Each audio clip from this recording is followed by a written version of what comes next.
ראשון והוא ממציא כל הנמצא. כל הנמצאים מן השמיים והארץ ומה שביניהם לא נמצאו אלא מהמיתת ימצאו. So that's the beginning, the end is to come to the end. Ilchos Melachim, that was said before, Ilchos Mashiach. Understand that the way to bring Mashiach is to learn. So when we learn the whole Torah, Torah Kula, we understand the way we could bring Mashiach. I still remember that a long time ago, Rabbanim came to Montreal. They went around the world to speak to Rabbanim how to prepare people to Biat HaMashiach, how to bring them to believe who could be Mashiach, who's the Mashiach, whatever. So we went around, I went with them around. Maybe some of you still remember that. At one point we went to Rav Sabach and the other Spanish Rabbanim. And before we went, they told me we are going to speak about an inyan that's very sensitive, how to bring this to the Rabbanim, to Spanish Rabbanim. So listen, you came with a material, you have a goal, do what you have to do and say what you have to say. And at the end, so they asked, how could we bring Mashiach and to understand who could be Mashiach? Rav Sabah said something very, very simple and interesting. We have to have people learn Ilchos Melachim. When we learn Ilchos Melachim at the end, we understand exactly who's Mashiach, who could be Mashiach. We understand exactly how to bring Mashiach. That's the only thing. So we understand by learning, Mitzvah Hashem, we fulfill the true mitzvah of learning and be connected to Hashem, that we bring Achdus and be Mashiach Tzidkenu.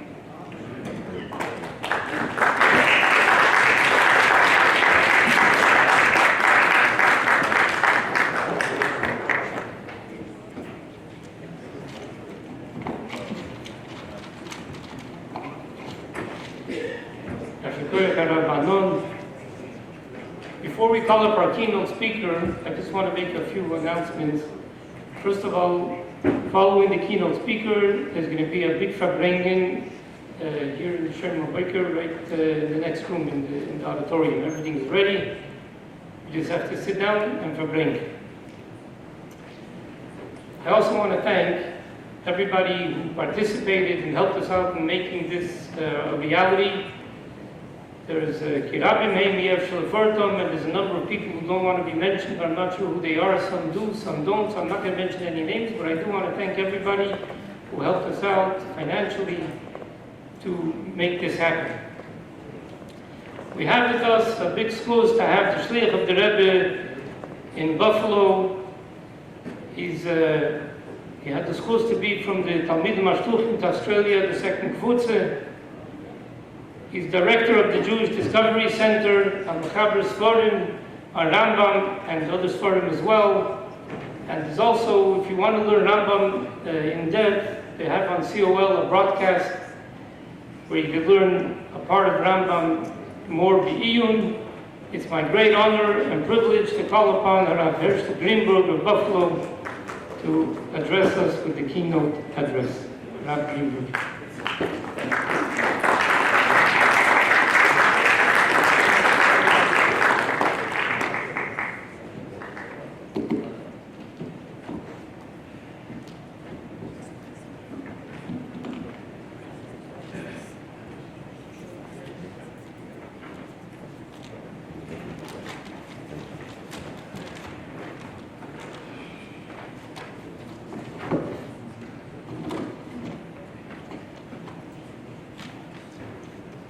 Yontif, סיום Rambam, certainly deserving of the title Yontif. When we do a סיום, whenever there's a need to give a talk, the question is, how do you begin? It says in one place, Paislim B'bracha, the Alter Rebbe begins Yigaras HaKedesh. Bracha is based on the Yerushalmi, that the reason why the Torah begins with the Eis Beis because it stands for Bracha. On the other hand, Pesach B'dvar Malchus. So which is it? Do we begin with a Bracha, begin with Dvar Malchus? So it was a story that I once heard where a Yid was poor, childless, and blind. And one day he's sitting on a bench, and Eliyahu Navi comes to him and says, "You did something special for which you will be given a reward. Anything your heart desires, but only one thing." So he says, "What do you mean one thing? I want to be able to see, I want to have a child, I want to have money." He says, "No, you can choose one thing, I'll give you 24 hours. So his wife says, "A child." His friend said, "Money." And he said, "Vision." 24 hours pass, Eliyahu Navi comes back to him and he says, "Well, what did you choose?" Well, remember, only one thing. "I would like to see my children eating off golden plates." How do we begin? With Dvar Malchus or Bebracha?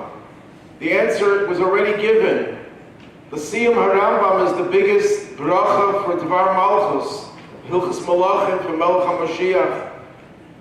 What greater bracha can there be? Ba'is hazman le'yir shal le'rav le'milchama le'kina le'sachrus v'chulu v'chulu. That is the bracha, and that is the Dvar Malchus.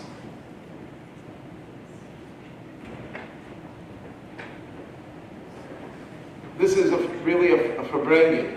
The Rebbe would call this his fathers. I know there was a complaint about the Basa B'Dogim. I'm complaining about the L'chaim. But there'll be L'chaim later, I'm told. So we'll make up for it then. But this is a Fabrengen.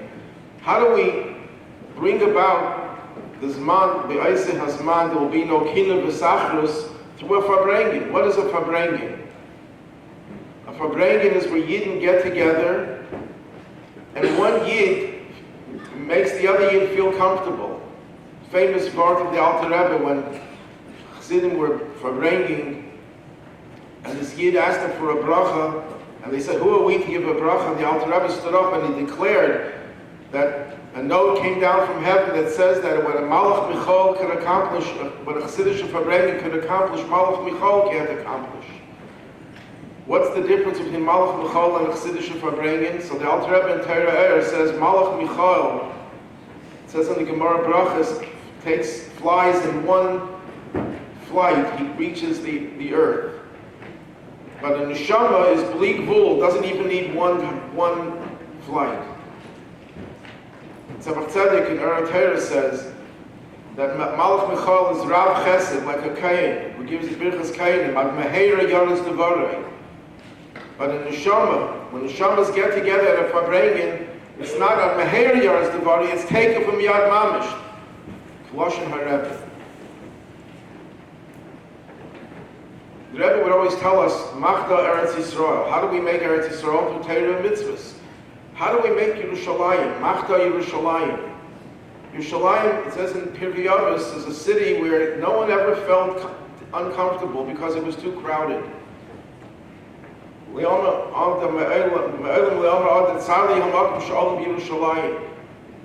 That's what a Fabrengen is. A Fabrengen is where you sit together and one Yid machnish mit zweiten Yid eng. He makes the other Yid feel comfortable. Like kinder v'lei tachrus. Question I'm going to address a little bit later.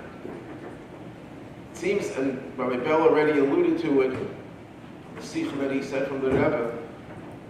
The Rambam Shita is that there is no changes in Maisa Bereshis, no changes in Teva, Yemei Mashiach. And yet, when the Rambam says there won't be any Kina B'Sachrus, isn't that a total change of Teva? Isn't that ingrained in everyone? From the time of the beginning of creation, Cain and Hevel, Kina, jealousy, was a part of the human condition. So, when the Rambam says there will no longer be Kina V'Sachrus, that means there'll be a change of Teva. How will that change of Teva happen? And the answer is, Par Hayilei Lamed. When a Yid came to Aliyah L'Regel, there was no Kina V'Sachrus.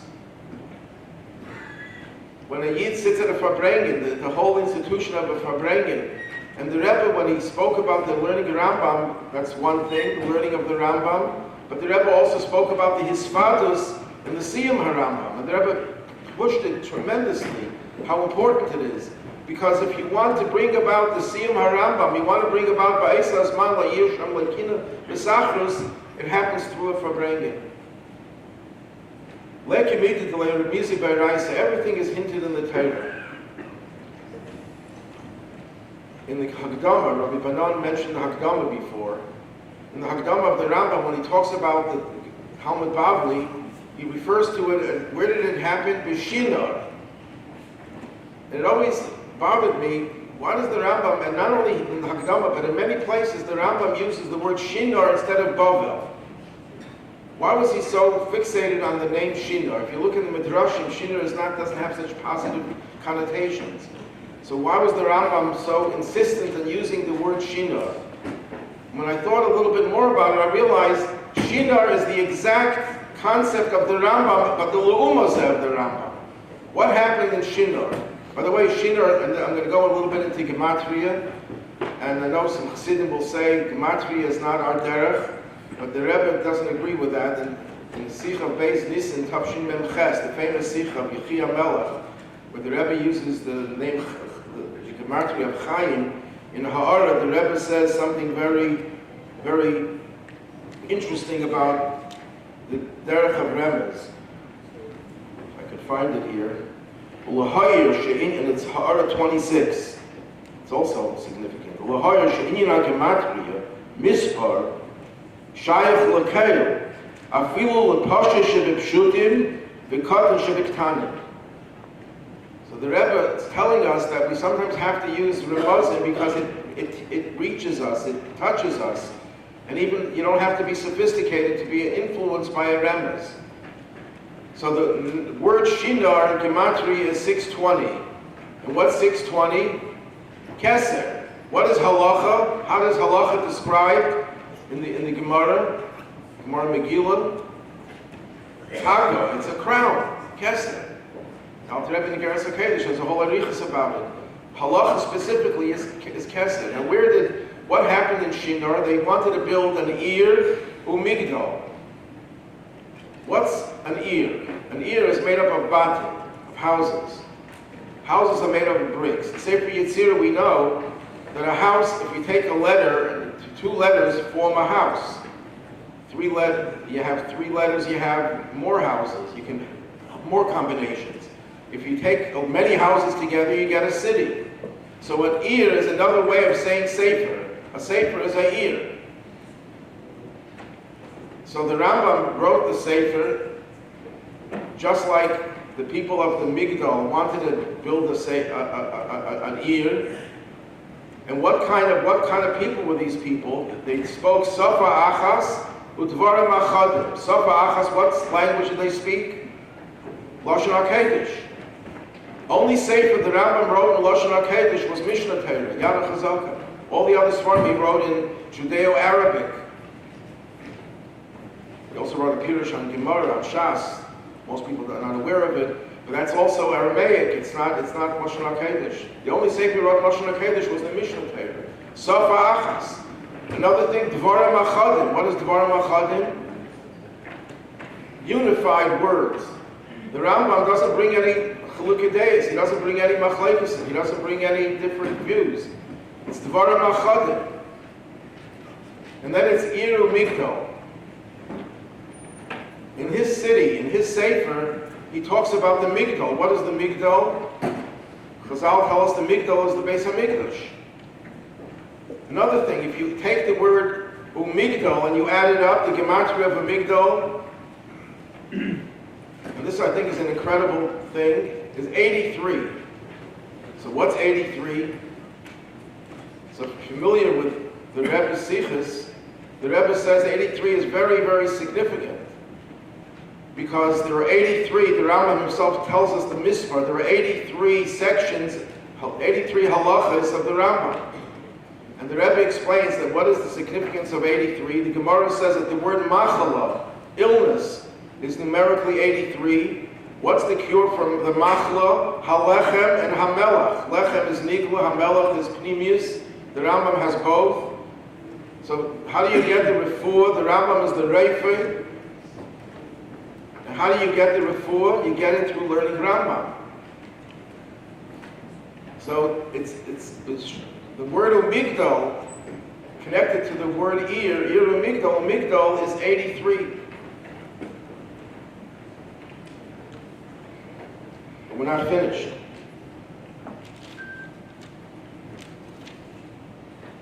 What was the purpose of the people who built the tower? Achdus. Achdus in a negative way. That's the Rambam Sefer. The Rambam Sefer is the shinar, the kedusha, of bringing Achdus to Klal Yisrael.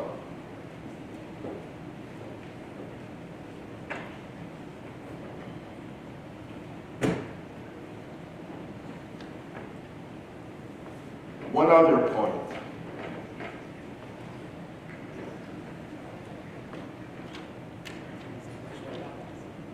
The words Ir Umigdal is B'gematria HaMashiach. And this is the main point, that learning Rambam brings us to the Geula Shlema, because the Rambam represents the ultimate Achdus. The Rambam accentuated the idea of Achdus, Achdus and Torah, Achdus, and the Rebbe took that and united that with Achdus of Klal Yisrael, and it's all based on Achdus Hashem. The Rambam was an iconoclast. He destroyed idols. He was fanatical about Achdus Hashem. It's interesting, the Rambam did not believe in Kishuv and Shindalids. He didn't believe in those things. And the Gra writes about him, Philosophia ha'arura hitase, that he was influenced by secular philosophy, by the Greek philosophers. I saw a sefer, someone who did research with Greek philosophies, Aristotle and Plato, they all believed in Shadim, they all believed in Kishuv. The Rambam went away from everyone because the Rambam was fanatical about Achdus Hashem. When the Rambam gives explanations in the Mer Nevuchim and also in the Mishnah Torah for different mitzvahs, Klayim, for example, Basa B'chalov, not cutting pays, it's all connected to Avodah Zarah, to destroying Avodah Zarah. When was the Rambam born? Erev Pesach in the afternoon, the time that we take the carbon Pesach, the Avodah Zarah of Mitzrayim, and we destroy it. The Rambam was fanatical about Achdus Hashem. Could be Lula de Mistafina, I would say that there might be another marker for the idea of Upsharanish at 3. Avram Avinu, when was he? Hikar Avram was buried. When did it begin? When he was 3. So how do you show, and what did Avram do? He destroyed the idols. How do you show a child? How do you raise the child in that direction? When the child reaches the age of 3, you leave his pace, because the Rambam holds that cutting pace is a vestige of Avodah Zarah. So you initiate the child, just like at the age of 8 days, you initiate him in the Brisa Shel Avram Avinu. When he's 3, you initiate him in the breaking of idols of Avram Avinu. Question that I raised before, how could it be that the Teva will change? Teva of a person is to have jealousy. And even though it said, the Rambam explains, everything will be in great abundance, jealousy doesn't change because you have everything you need. Because you always want to have something more than what the other person has. That's Teva Ha'adam. Not everyone has that Teva, but that's part of Teva. So how is that going to change? And the answer is, we know the famous Yerushalmi, that Torah is a balabas avel. That's an expression the Rebbe always uses, and it's based on Yerushalmi in 2 places, where the Yerushalmi says that when the Sanhedrin would declare a new year, Ibr Shana, a new month, an extra month, it would have biological changes. It would have reversals of biological facts, because the Torah controls Teva. The Torah controls the nature. But it's not that every time a person learns Torah, he's changing the biology of a person. It's the Sanhedrin. What is it about the Sanhedrin? What is their kayach? What is their power? And the answer is, their power is Torah and Yisrael. Their power is that they represent, as the Rambam in Hilchos Mamrim says, the Iker Torah Shebal Peh. They personify the Torah Shebal Peh. They have the Kayach of Torah, but they also have the Kayach of Yisrael. They're Miyatzik, they represent all of the Eden. The Sanhedrin is not just a group of people, a group of Dayanim, but they represent Klal Yisrael. So when you put the two together, when you put Torah and Klal Yisrael together, Klolos HaTorah and Klolos of Am Yisrael, that has the greatest power to change Teva. So you're not really changing Teva, that is the Teva of the world. Torah defines what Teva is. And when you have the Shleimus of Torah, which will happen in Yemais HaMashiach, the times of Geula, we'll have the Shleimus of Torah and the Shleimus of Am Yisrael. That will change the Teva, and that will tell us that the Teva of the world is that there is no Kingdom and there is no Sachrus. The Rebbe brings a remez, talking about the Muslim, Rosh Tevis, in Parshas Bay, where it talks about the Makis. The Eibishter was sending Moshe Rabbeinu to bring another Makah on Mitzrayim. It says, "Reveis meifsai be'eretz Mitzrayim." I will multiply my wonders in the land of Egypt. And the Rebbe brings from Sfarim, and the Rebbe brings it many times, that Reveis meifsai be'eretz Mitzrayim is Rosh Tevis Rambam. I once checked with a computer to see, it probably appears dozens of times in the Torah, Rosh Tevis Rambam. And I discovered that this is the only place in the Torah where the Torah talks about Moshe Rabbeinu, Be'eretz Mitzrayim. And the Rambam was, of course, Moshe. Moshe had Moshe Lekam Kamoshe, Be'eretz Mitzrayim, and he produced many great wonders. But it also happens to be that in the middle of that parsha you have the time of bringing the Karban Pesach, Haraba'im, 14th day of Nisan in the afternoon, which is the birthday of the Rambam. There was a Rabbi Weissmantel who once discovered an incredible thing, that if you take the letter Mem in the pasuk of Rabbi Meifsai, you count 50 letters, and you keep on doing that, you'll get Mishnah, then there'll be a gap, and then Torah. The gap is 613. Right before the Torah says Barabah Asar, it says V'haya lachem l'mishmeres. It will be for you as a mishmeres, you will guard it. It's talking about the Karban Pesach. The word mishmeres has the letters mamish. Mishmeres, mem, shin, mem, you have mamish. But if you add up the words l'mishmeres, add up the word, the gematria is 1,010. What is 1,010? The gematria of the Rebbe's full name. First two names, and Schneerson, the way the Rebbe spells it without a hey. So the word l'mishmeres, that the Rambam, the Mishnah Torah, was waiting, l'mishmeres, ad arba asar. Why arba asar? Because in one of the sichos of the Rebbe where he spoke about the סיום Harambam, the Rebbe said it should be besmichos to the Yamaledes of the Rambam. Besmichos to the Yamaledes. So the whole learning of Mishnah Torah was waiting until this Arba Asar, to that first סיום. And by the way, I have the schus, as part of it, that the Rebbe, when he made the first סיום on the Rambam, he used a flyer that had the last halacha of the Rambam on it. That flyer was produced by Buffalo and was used for the סיום Rambam in Buffalo. The Rebbe used that to say the Sikha at the first סיום Rambam.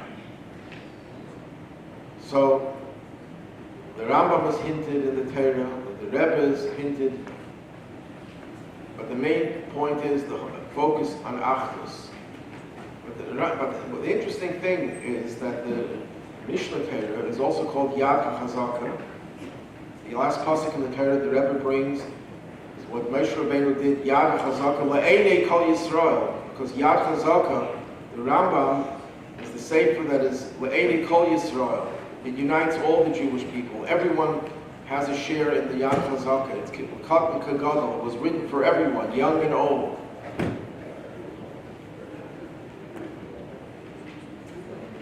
So the Rambam It's also called Yad Chazaka. Why is it called Yad? Because it's divided into 14 volumes, 14 Sfarim. Now it's interesting that the Rambam loved the number 14. Could be because he was born on the 14th day. But where do we see 14? His sefer, his first sefer was Milas Haygaya, treatise on logic, has 14 chapters. The Sefer HaMitzvahs has 14 Shroshim. The Mishnah Torah, 14 Chalakim. The Gemara Nevuchim divides mitzvahs into 14 categories. He liked the number 14. So isn't it interesting? When he talks about Ikrim, how many Ikrim are there? 13. Couldn't he take one Ikr and split it into two to make it 14? If the Rambam liked the number 14, why did he leave it at 13? And the answer is that 13 is Echad, it's Achdus. But there are no 13 Ikrim. All 13 Ikrim are representative of one Achdus. Someone once asked me, I was giving a class about Mashiach, and I said Mashiach is the 12th Ikr. So the person asked me, why are you talking about the 12th? Why not the first? I said, what do you think the 12th is? 12th is shorthand. Shorthand is that a time will come when the Achdus Hashem, or all the first Ikrim, will become fully revealed and manifested in the world. So when we say we believe in Mashiach, we're not believing in one of 13, you're believing in all 13. Chiyas HaMesim is an extension of that. So the Rambam, the Rebbe, I think it's in a letter, when he quotes the Gemara, Eilu ve'elu dibru l'kim chayim, the Rebbe quotes, Erev in Daf Yud Gimel, Gimel was Gematria Echad. What is the Rebbe trying to say? That Eilu ve'elu dibru l'kim chayim, Lashon Rabbim, there are many opinions, but it's really Echad, it's really one. It's Teira Achas. The Rambam was fixated, was obsessed with the idea of Achdus in every way. That even when he had to talk about Ikrim, and even though he loved the idea of 14, the Ischalkus of 14, Yad Chazaka, Yad is Ischalkus, when it comes to the Ikrim, he insisted that it has to be one Echad. There's no question that the Rebbe gave us this incredible gift. A gift enables us to have skashers to him. It's something that is more than just a beautiful thing to learn, but it's something that will definitely bring the Geula. Learning of Rambam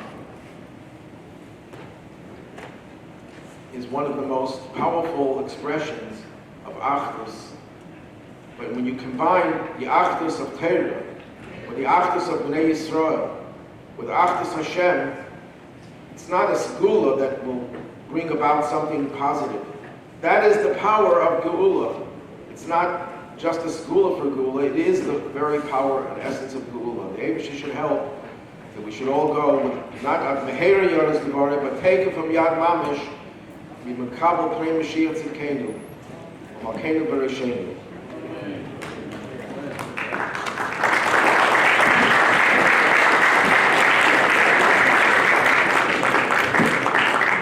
Thank you very much, Rabbi Greenberg. Rabbi Greenberg will continue. He's going to Fabring with the Olam very shortly.